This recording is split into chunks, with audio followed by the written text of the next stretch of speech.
saya tuh banyak bergumul lah bertahun-tahun akan identitas saya karena lahir di Indonesia tapi berbahasa Inggris dan juga mindsetnya Barat, gimana gitu loh bisa berpartisipasi dalam masyarakat, dalam society.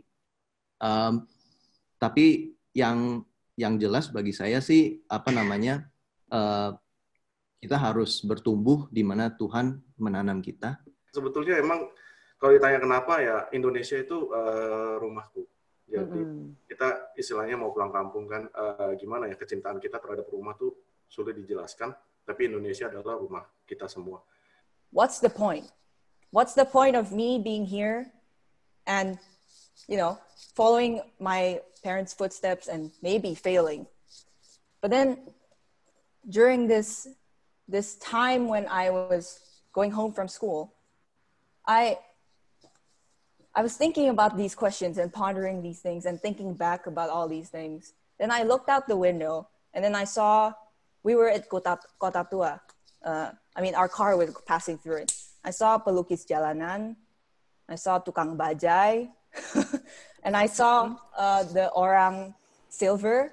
They were all there, like the usual entertainment things in Kota Tua. I saw them all and I felt my eyes water. But on that day, I felt quite touched by what I was seeing, even though there was so much conflict going on in my head and even back at home and just the whole situation.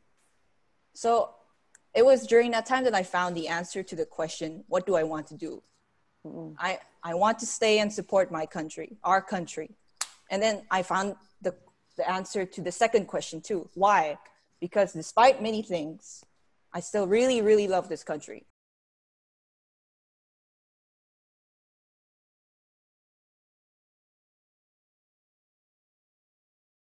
Memang dari kecil sudah suka ya sama matematika dan juga sains. Oleh karena memang bertemu dengan beberapa guru yang sangat inspirasional gitu. I stayed there for 6 years. Dari 7th grade till graduation. It was fun. It was an exposure to see a diverse background kali ya di SPH. So a lot of my best friends until now itu dari we learn geography jadinya dari Gorontalo, dari Manado, Magelang, Pekalongan, Jambi. I have all of them right now that are still in touch with me constantly. Kalau nggak pernah tinggal di asrama tuh nggak bakal tahu. SPH selalu bicara soal jangan lupa pulang ke Indonesia, jangan lupa pulang untuk membangun bangsa dan negara. By the time angkatan 2010, saya rasa narasif itu udah sangat jelas dan hampir nggak ada teman yang kepikiran untuk menetap di Amerika gitu loh. Kalau di Amerika untuk mendapatkan ilmu supaya cepat-cepat balik untuk membangun Indonesia. During that time kan my friend tuh had his uniform out, jadi baju agak berantakan. Tapi udah setelah jam sekolah dan pada saat itu Ibu Cynthia datang menegur, hey tolong bajunya dirapikan gitu kan.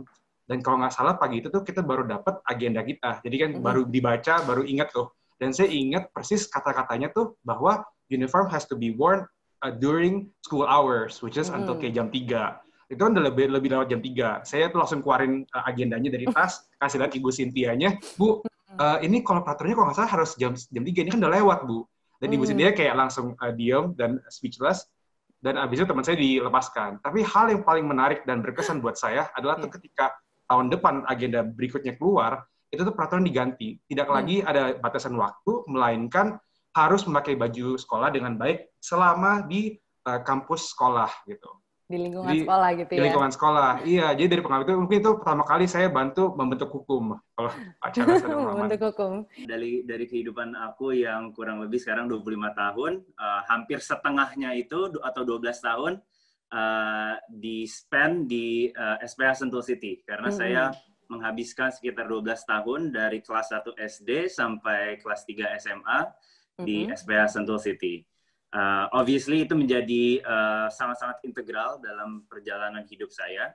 Khususnya satu momen yang saya ingin highlight sedikit yang ada dampaknya juga terhadap perjalanan hidup saya dan di mana saya saat ini adalah kelas yang namanya Biblical Studies. Saya yakin masih ada juga kelas Biblical Studies ini di SPH Sentul maupun di SPH lainnya, di mana waktu itu guru saya, Mr. Scott Regenbach, menanyakan pertanyaan yang sangat fundamental dan sangat men-challenge prinsip hidup saya, yaitu pertanyaan basic seperti who is man, who is God, and what is my purpose in life, ya kan? Ini merupakan pertanyaan yang sangat fundamental yang saya nggak pernah tanya gitu sebelumnya.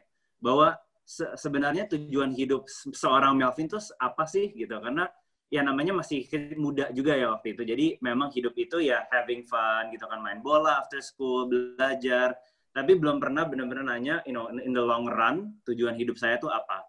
Nah, di kelas itu yang saya ambil di SPS Sentul menyadarkan saya bahwa tujuan hidup saya adalah banyak untuk keluarga saya sendiri gitu. Jadi untuk membanggakan kedua orang tua saya dan sekarang istri dan anak-anak saya, dan itu menjadi momen yang sangat penting dalam hidup saya karena itu menuntun saya dalam mengambil keputusan-keputusan yang sulit, tantangan hidup yang tidak mudah. Tapi karena saya tahu tujuan hidup saya berkat pendidikan di SPA tadi, saya gampang gitu, lebih mudah untuk mengatasi challenge tadi karena saya tinggal tanya diri saya sendiri, Melvin tujuan hidupnya apa, dan itu mengingatkan saya kepada goal yang saya ingin capai 20-30 tahun dari sekarang.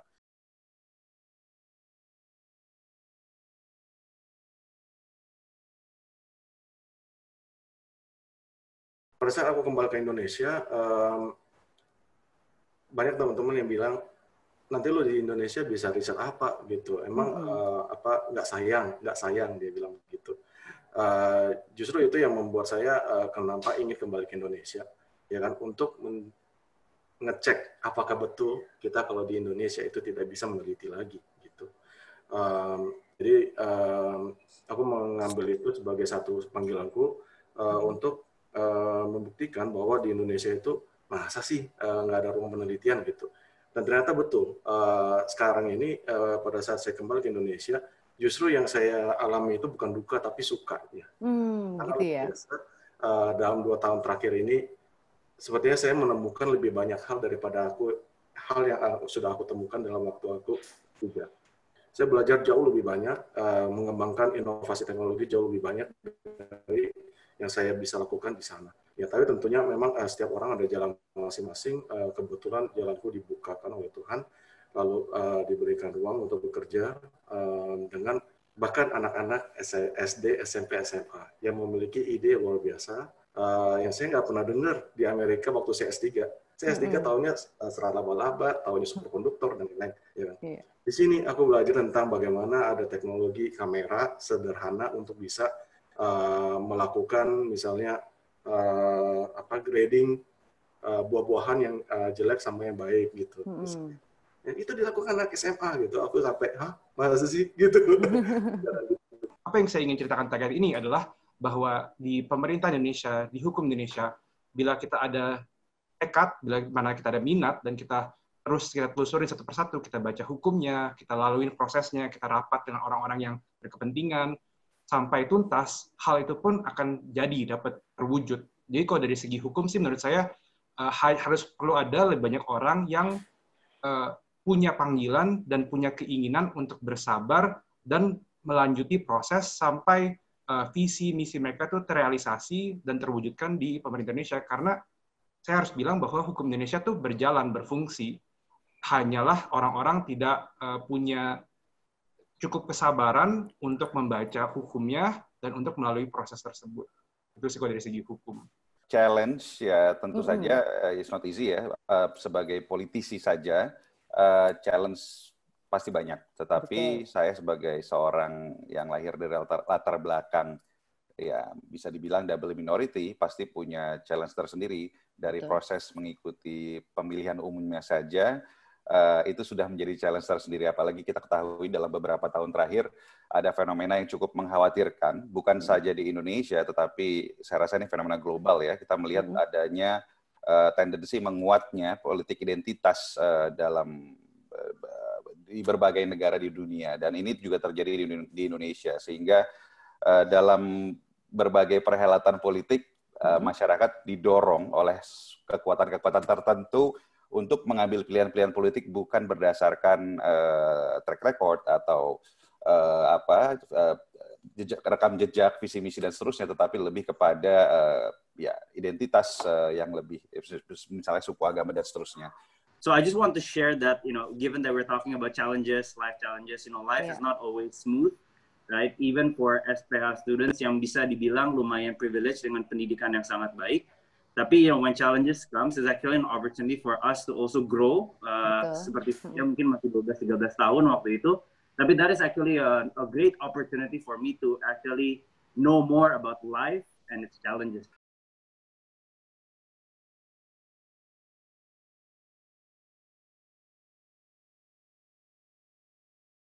Jangan berhenti mencintai Indonesia, jangan berhenti ingin terus berbuat untuk sesama kita, untuk lingkungan kita, masyarakat kita, dan negara kita. I would say stands me out from anyone else, like personally and skill-wise. Tapi in life, I think you'll have to pick a path, especially I'm talking to young kids, okay? Not kids, like people my age. You'll have to pick a path between quick instant happiness or a path where you can find meaning. Quick instant happiness being just I don't know, procrastinating, that can count, or just pursuing something that you know will be futile and doesn't really hold any deeper meaning for you, but you do it anyways because it might be easier to do. Yeah, the path of meaning, you'll bear a lot more responsibilities and it'll be so much harder, and sometimes happiness might not come or soon, and it will definitely not come without you going through something first. Tapi as the path of meaning promises in its forefront is that it'll lead to a more meaningful life, and the path of quick happiness likewise will also end really quickly. So I think my advice would be, after listening to Nia's story, is that we might never know, see, or feel the impact of what we're doing, but it doesn't mean that we should stop doing it. Maybe at the time, at the lowest point in Nia's life, where she said that maybe her dad feels like all his work came to nothing. His work brought people like me and Andrew Darmawan from our time interning under him, and we were inspired and driven to make impact and changes that are happening now. So whenever we feel like we can't see the impact of what we're doing, know that there are people feeling it and there are new lights being born from that action.